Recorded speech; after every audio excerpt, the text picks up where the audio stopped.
চলো আমরা বাড়ি পাহাড়ে দিই। চলো চলো এসো, চলো ঠাকুমা।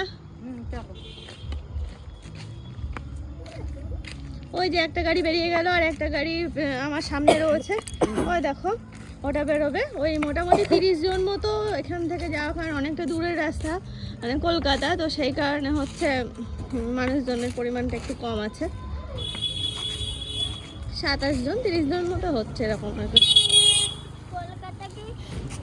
বড় কাকার থেকেও বেশি দূর? হ্যাঁ সোনা, বড় কাকার থেকে আরো প্রায় 1 ঘন্টা যেতে হবে, তারপরে 1 ঘন্টা 1.5 ঘন্টা গিয়ে তারপরে সাথী কাকার বাড়ি।